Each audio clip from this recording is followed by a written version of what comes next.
सरकार 5 एकड़ की पॉलिसी लेकर आई, ये बड़ी अच्छी बात है। मेरा ये मानना है कि अगर 1000 मीटर के अंदर 6 प्लॉट बनते हैं, जी, जी। 150 मीटर के, जी, जी। तो 1000 मीटर पे भी पॉलिसी होनी चाहिए, 5 एकड़ पे ही क्यों? अगर पूरा शहर बसा हुआ है जी। और अगर मास्टर प्लान के हिसाब से वो ग्रीन एरिया नहीं रखा जाना, यानी उसका बसना निश्चित है आने वाले समय में, तो वो आज क्यों नहीं? ये पहला कदम है जो स्वागत योग्य है, पर मेरा मानना है कि अगर वाकई में डेवलपमेंट करनी है तो रेडिकल थिंकिंग की जरूरत है, जी, जी। इंक्रीमेंटल थिंकिंग की जरूरत नहीं है। आम आदमी प्लाट कहाँ खरीदे? अवैध कॉलोनियों में खरीदते थे, उनको उम्मीद रहती थी कि अभी रेगुलर हो जाएंगे, वो कहाँ जाए? उनके लिए क्या रास्ता सरकार ने निकाल रखा है? एक धारा है अनऑर्गेनाइज्ड ग्रोथ, जी, जी। जिसपे सरकार का अभी तक कोई कंट्रोल नहीं था। जी, लोगों ने कागजों के ऊपर प्लाट काटे और करोड़पति हो गए। ठीक है। दुर्भाग्य से अगर मैं ऑर्गेनाइज्ड डेवलपमेंट की बात करूं तो बिल्डर पे इतने तरीके के टैक्स लेवीज पेनल्टीज ठोकी गई हैं कि वो चाहकर भी कुछ नहीं कर सकता। कि क्या आज कोई नेता या कोई अफसर या कोई पत्रकार ये कहने की स्थिति में है कि बिल्डर की क्या समस्याएं हैं? कि जब तक सरकार डेवलपमेंट ना करे तब तक बिल्डर डेवलपमेंट करेगा। अच्छा। तो जिस चीज के आप 1/4 पैसे ले रहे हो और एक्नॉलेज कर रहे हो कि वहां डेवलपमेंट हो चुकी है, वो जिम्मेवारी बिल्डर पे क्यों डाल रहे हो आप? पब्लिक ये मान के चल रही है कि जो बिल्डर का जो कार में पेट्रोल डल रहा है ना, वो भी मेरे पैसे से है।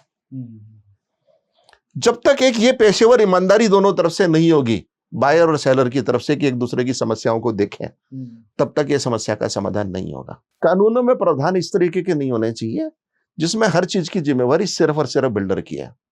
जी, जी। हर एक की अपनी शेयर्ड रिस्पॉन्सिबिलिटी होनी चाहिए, चाहे वो सरकार हो, चाहे वो बिल्डर हो, चाहे वो बायर हो। देखिए, रियल एस्टेट का कारोबार जरूरत का बेस्ड कम होता है, इन्वेस्टमेंट का बेस ज्यादा होता है। जी, जी। ये एक कड़वा सत्य है। जी, जी।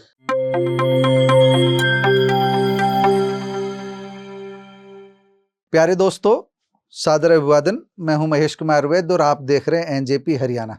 दोस्तों, जुलाई की अंतिम तारीख है आज, यानी 31 जुलाई है, और हम आज बात करेंगे जो हरियाणा सरकार की 5 एकड़ की नई पॉलिसी आई है, उसे लेकर के बात करेंगे। उसके बारे में विस्तार से मैं जानकारी भी दे दूं। पहले अपने मेहमान का मैं आपसे परिचय करा देता हूं। रवि गुप्ता।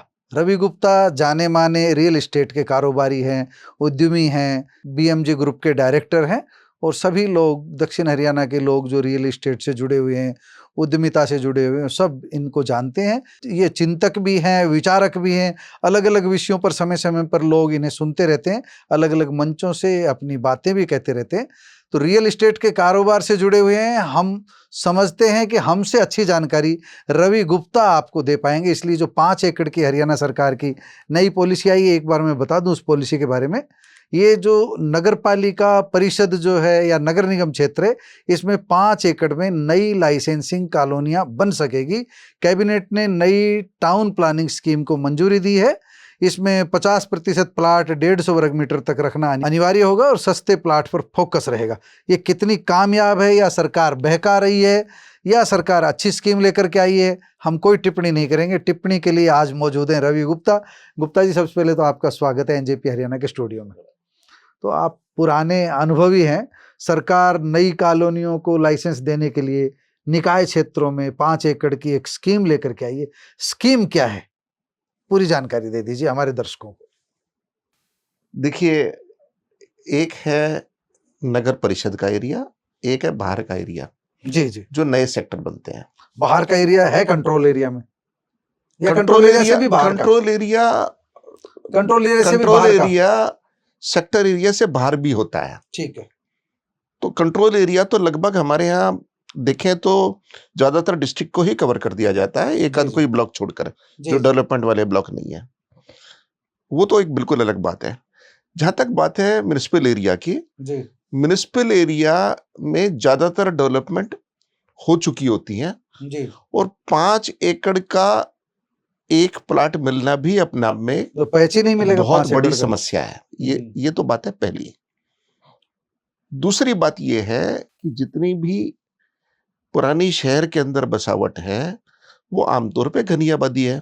सरकार इस बात को रिकॉग्नाइज भी करती है और रिकॉग्नाइज करती है, इसी वजह से वो कह रहे हैं कि 50% तक के प्लॉट 150 मीटर के ही होने चाहिए, इससे ज्यादा के नहीं होने चाहिए। किसी भी शहर के परिषद के एरिया में जमीनें 10 करोड़ रुपए एकड़, 15 करोड़ रुपए एकड़, 20 करोड़ रुपए एकड़ की जमीनें होती है, महंगी होती है, महंगी जमीनें होती है। पहली बात तो वह है कि नहीं एक प्लाट के अंदर, दूसरा अगर है भी तो उसका साइज बहुत बड़ा हो जाता है। सरकार 5 एकड़ की पॉलिसी लेकर आई, ये बड़ी अच्छी बात है। मेरा ये मानना है कि अगर 1000 मीटर के अंदर 6 प्लॉट बनते हैं, जी 150 मीटर के, जी जी, तो 1000 मीटर पे भी पॉलिसी होनी चाहिए, 5 एकड़ पे ही क्यों? मतलब छोटे प्लाट पर भी प्लॉटिंग की अनुमति होनी चाहिए थी। अगर पूरा शहर बसा हुआ है जी, और अगर मास्टर प्लान के हिसाब से वो ग्रीन एरिया नहीं रखा जाना, यानी उसका बसना निश्चित है आने वाले समय में, तो वो आज क्यों नहीं? तो उसको प्लान्ड वे में बस जाएगा, अनियोजित विकास नहीं होगा, अनियोजित विकास नहीं होगा, अवैध कॉलोनी नहीं पनपेगी, अवैध कॉलोनी नहीं पनपेगी।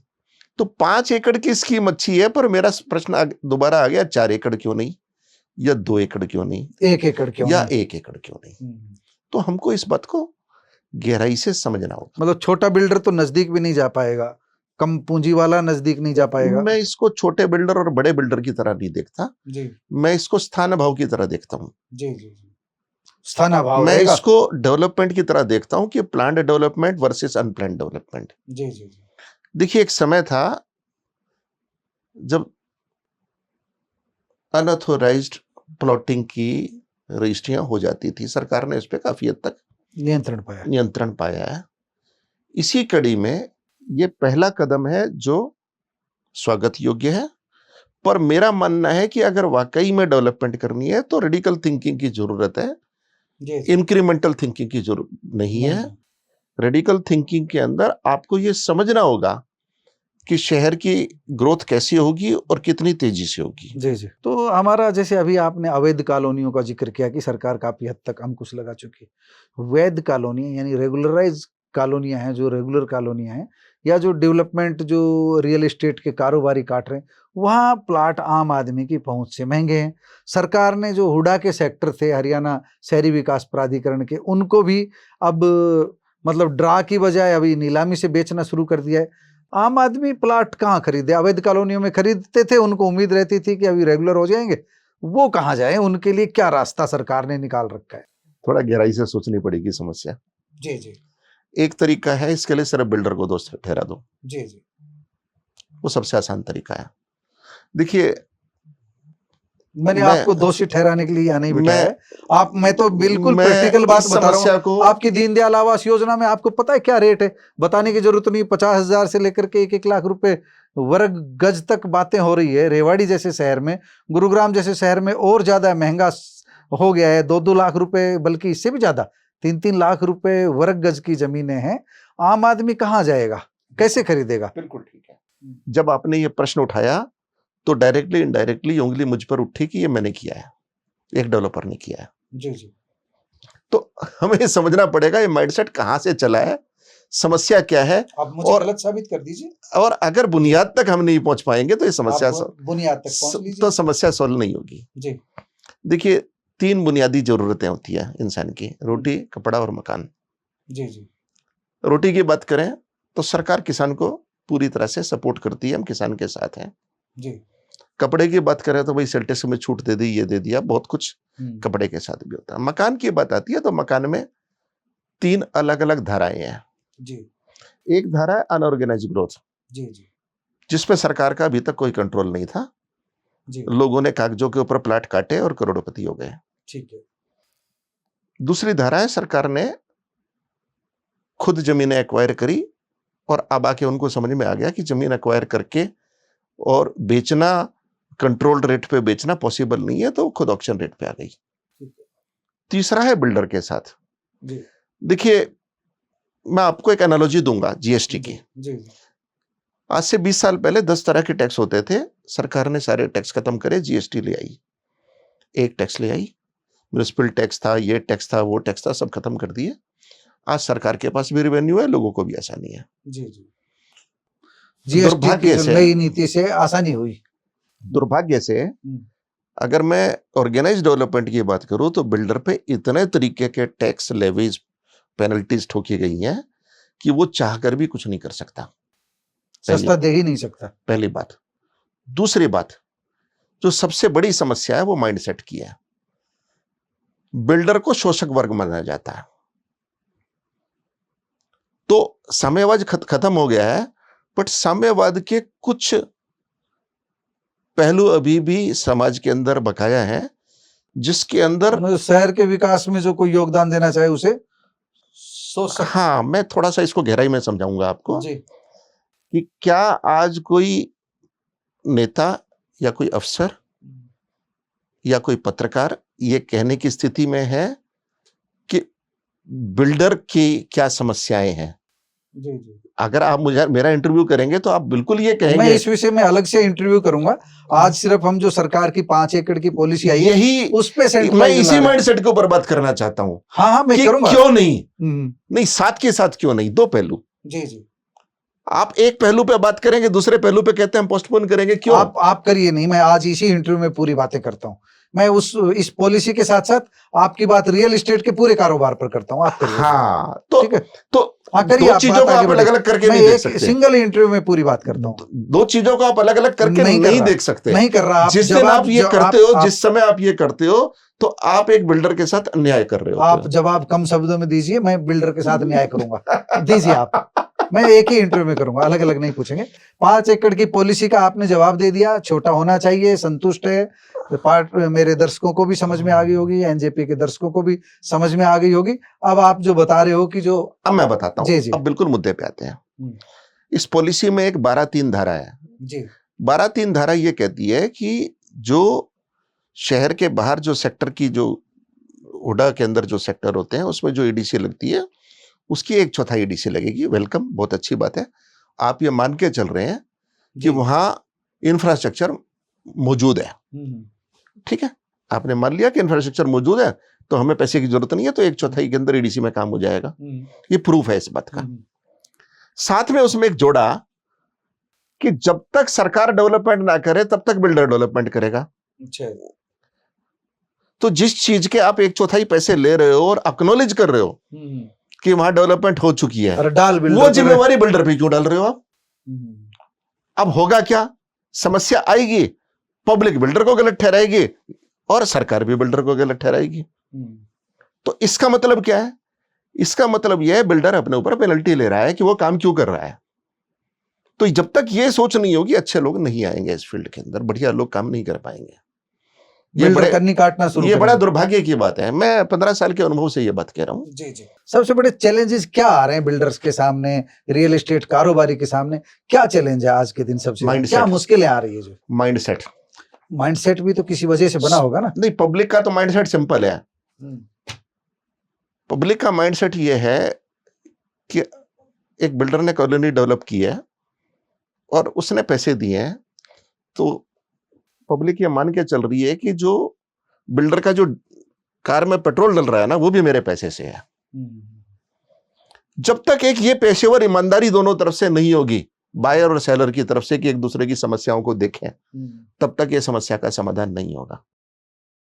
सरकार के स्तर पर आपको तो पूरा अनुभव हो ही गया है, क्या ऐसी समस्याएं आ रही है कि जिन्हें हल किया जाना चाहिए, जिन पर तत्काल कार्रवाई की जरूरत है, ताकि एक बिल्डर को भी रिलीफ मिले और वो बिल्डर जो है आगे जो ऑनर है, जो भूखंड धारक है, जो प्लॉट धारक है, उसकी मदद कर सके, उसको राहत दे सके? सरकार के लेवल पे एक टैक्स होना चाहिए, कोई एक टैक्स रखे, परसेंटेज तय कर ले, उसको 50 तरीके से पेनलाइज ना करे, पहला। दूसरा, कानूनों में प्रावधान इस तरीके के नहीं होने चाहिए जिसमें हर चीज की जिम्मेवारी सिर्फ और सिर्फ बिल्डर की है।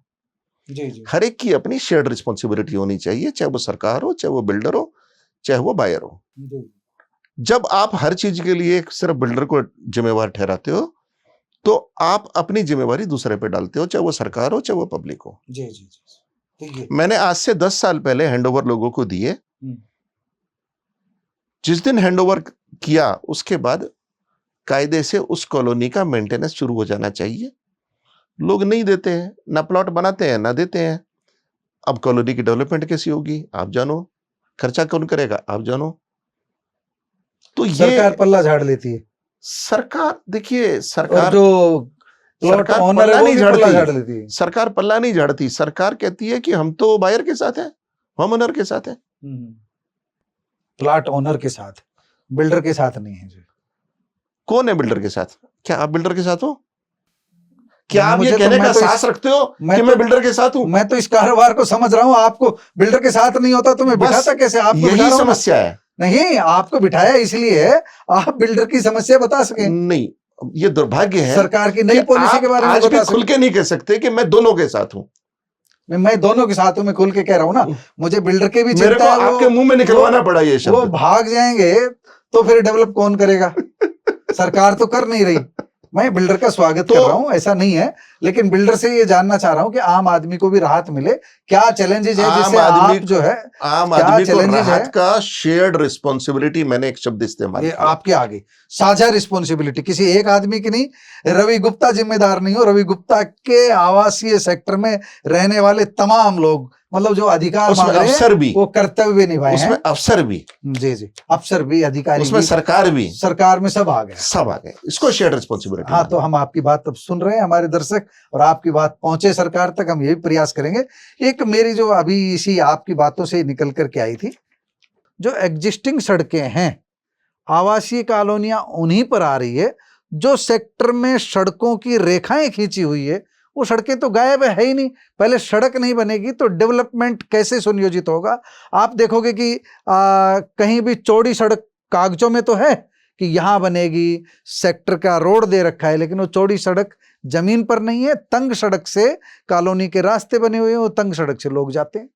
एग्जिस्टिंग रोड जो जहां लगता है वहीं पर लाइसेंस मिल पाता है, और जहां पर जो है एग्जिस्टिंग सड़क नहीं है, लेकिन जो मास्टर प्लान है, डेवलपमेंट प्लान है, रेवाड़ी का हो चाहे गुरुग्राम का हो, उसमें सड़क है, वो सड़क मौजूद नहीं है। ऐसी स्थिति में तो आवासीय कॉलोनी जितनी विकसित होनी चाहिए उतनी तेजी से विकसित नहीं होगी, जमीनें महंगी होगी।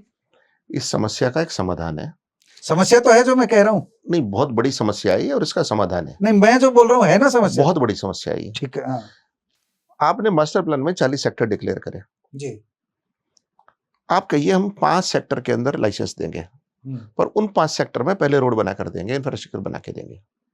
ये है शेयर्ड रिस्पॉन्सिबिलिटी। यही होना चाहिए। हाँ, अब आप कहते हैं कि जब मैं लाइसेंस देता हूं, सरकार कहती है कि लाइसेंस हम देते हैं, तो हम बिल्डर से लिखवा के लेते हैं कि भाई हम कुछ नहीं करेंगे, जब तक हम कुछ नहीं करेंगे तब तक आप करेंगे, और हम नहीं करेंगे आप करेंगे, इसकी कोई सीमा नहीं है। और सरकार ने जो रेखा खींच रखी है वो पता नहीं सेपरेट बचेगी या तब तक उसको दबा लेंगे लोग।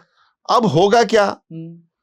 अब समय पे काम नहीं होंगे, समय पे काम नहीं होंगे, लोग बिल्डर को गलत ठहराएंगे। जब वो सरकार के बच जाएंगे, सरकार भी बिल्डर को गलत ठहराएगी, तो आप क्या करेंगे? आप वही करेंगे जो आप करते आए हैं कि आप अपनी जिम्मेवारी से पल्ला झाड़ लेंगे। आप कहेंगे ये तो ऐसे ही चलता रहता है। उससे बिल्डर के और बायर के बीच में संबंध खराब होते हैं, मुकदमेबाजी होती है, झगड़े होते हैं। जी जी। चलिए अब रियल एस्टेट कारोबार की बात करते हैं।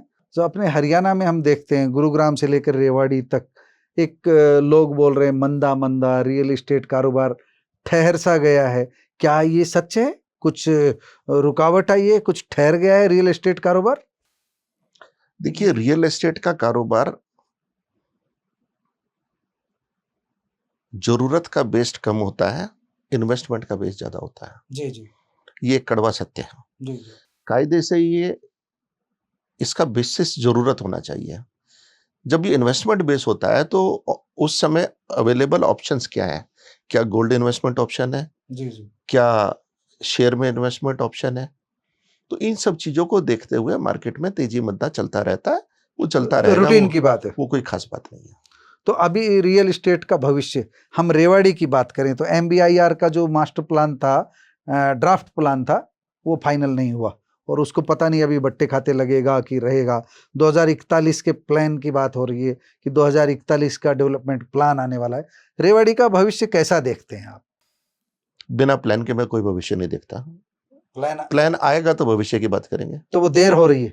आप मुझे ये तो नहीं बता पता, सकते हो, देर हो रही है या नहीं? आपको ज्यादा पता होगा, मुझे अच्छा, नहीं पता। आप इस पे टिप्पणी नहीं करना चाह रहे। एक चीज पे तो टिप्पणी कर सकते हैं कि जो RRTS जैसी, जो जिसको नमो भारत नाम दे दिया गया, रीजनल रैपिड ट्रांजिट सिस्टम जैसा जो सबसे तेज मेट्रो कॉरिडोर बनना था, वो ठंडे बस्ते में अभी तक चल रहा है। पिछले 12-13 सालों की हम बात करें तो अभी तक हुआ क्या है कि पहले हम इसको SNB यानी शाजापुर नीमराना बहरोड तक लेकर के जाएंगे, फिर इसको कहा कि नहीं पहले चरण में बावल तक, धारवेड़ा तक बनाएंगे, फिर शोर मचा तो कहा कि बावल तक बनाएंगे, अब फिर चिट्ठियां लिखी गई, शोर मचा तो कह रहे हैं कि बहरोड तक। अगर RRTS कॉरिडोर यहाँ बनता, अब तक बन जाता या जितनी जल्दी बनेगा, तो रेवाड़ी के डेवलपमेंट पर, गुरुग्राम के डेवलपमेंट पर पूरा जो, मैं आपको रेवाड़ी के लिए नहीं बिठाया हुआ है, मैं आपको गुरुग्राम के लिए नहीं बिठाया हुआ, पूरी जो बेल्ट है, इस पूरे दक्षिण हरियाणा की इस बेल्ट की बात कर रहा हूँ, बहरोड नीमराना तक की बात कर रहा हूँ। RRTS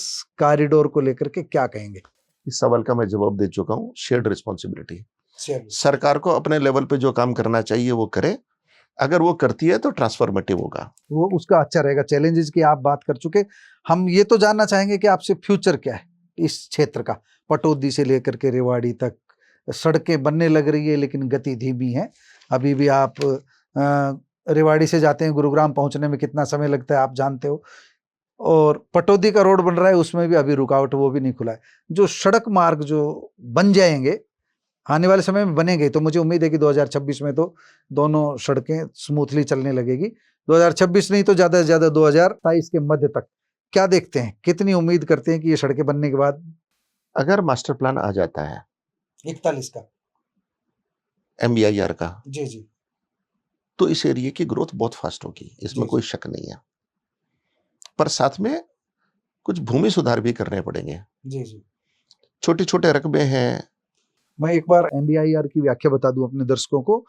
MBIR Manesar Bawal investment region, Noida की तर्ज पर एक शहर विकसित करना था रेवाड़ी जिले की राजस्व सीमा में, लेकिन अभी वह ठंडे बस्ते में प्रस्ताव है, उसमें 35 लाख से अधिक आबादी का ऐसा शहर बसना था जिसमें औद्योगिक वाणिज्यिक गतिविधियां भी रहती और आवासीय सेक्टर भी विकसित होते, लेकिन अभी वह ठंडे बस्ते में। सुनने में आ रहा है कि नया 2041 का मास्टर प्लान आएगा रेवाड़ी का, इसके बाद MBIR को हटा लिया जाएगा या दूसरा कोई प्रस्ताव आएगा। अभी इस मामले में सरकार की तरफ से स्थिति स्पष्ट नहीं है, लेकिन जो रवि गुप्ता कह रहे हैं कि वो ये है कि जो नया मास्टर प्लान आएगा उसके बाद डेवलपमेंट में तेजी निश्चित रूप से आएगी। अब कितनी देरी होती है ये तो सरकार जाने। अंतिम सवाल है और निष्कर्ष पर पहुंचते हैं। सवाल यही है कि सड़कें बनने जा रही है, आप नकारात्मक मैं आपसे नहीं कह रहा, मेट्रो भी मान लीजिए कि 2027 में तो सब कुछ ओके हो ही जाएगा, उसके पिलर लगने शुरू हो जाएंगे, ऐसा मुझे भी उम्मीद हो रही है अब, क्योंकि जो देरी होनी थी वो हो ली। अभी तो मनोहर लाल जी भी, राविंदर जी भी सब लग रहे हैं कि किसी तरह बने। आपकी तरफ से भी, दूसरे बिल्डर्स की तरफ से भी, आम नागरिकों की तरफ से भी मांग उठ रही है कि भाई हमको जो सबसे तेज मेट्रो वो दे दीजिए, कितने सालों से ठंडे बस्ते में रखोगे। ये मेट्रो अगर बननी शुरू होती है और ये दोनों सड़कें स्मूथली शुरू हो जाती है, उसके बाद क्या देखते हैं इस पूरी बेल्ट का भविष्य? बहुत तेज विकास होगा, बहुत तेज विकास होगा, बहुत तेज होगा। उसका कारण है दिल्ली से नजदीकी और उसमें भी खास करके एयरपोर्ट से नजदीकी। तो लोगों में अभी गुरुग्राम जाने का मोह है, वो कितना कम हुआ है? रेवाड़ी में गुरुग्राम जाने का मोह कभी कम नहीं होगा। देखिए, माइग्रेशन का एक असूल है, गांव से कस्बे में, कस्बे से शहर में और शहर से मेगा सिटी में। जिसकी जितनी हैसियत है वो उतना आगे बढ़ने की कोशिश करता है। अरे रूटीन है। तो एक दूसरे का कंपटीशन नहीं है, ना हम कभी गुड़गांव को compete करेंगे, ना हमें compete करने की जरूरत है। रेवाड़ी की अपनी संभावनाएं हैं, वो संभावनाएं गांव और कस्बों से माइग्रेशन होके आने वाले लोगों की है, वो रहेगी। इसके अलावा यदि औद्योगिकरण होता है तो देश विदेश से जो लोग आएंगे उनके लिए भी संभावनाएं बनती है, उनके स्टाफ के लिए, सीनियर मैनेजर्स के लिए। धीरे धीरे शहर अपग्रेड होता है। मतलब रेवाड़ी शहर की अच्छी संभावना है। दोस्तों, आपने रवि गुप्ता की बातें सुनी, बहुत गहराई से इन्होंने हर बात का जवाब दिया है।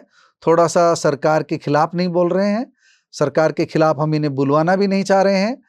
ये कारोबारी हैं और कारोबारी के बारे में आप जानते हैं। सही शब्दों में, कम शब्दों में, नपे तुले शब्दों में सरकार को सुझाव दे दिया है और सरकार इन बातों को अगर गौर करेगी तो निश्चित रूप से तेजी आएगी, डेवलपमेंट में, विकास में तेजी आएगी। मास्टर प्लान जितनी जल्दी लेकर के आएगी रेवाड़ी का, उतनी ही स्मूथली डेवलपमेंट होगा, उतना ही सुनियोजित विकास होगा। जो प्रोजेक्ट लंबित है, RRTS हो, चाहे रेवाड़ी पटौदी गुरुग्राम नया राष्ट्रीय राजमार्ग बन रहा हो, या चाहे रेवाड़ी से मानेसर के रास्ते गुरुग्राम जा रहा NH48 हो, उसकी बाधाएं दूर करनी हो, ये सब काम होंगे तो निश्चित रूप से रेवाड़ी भविष्य का महानगर होगा और भविष्य का तेजी से विकसित होता शहर होगा। आपका बहुत बहुत धन्यवाद गुप्ता जी।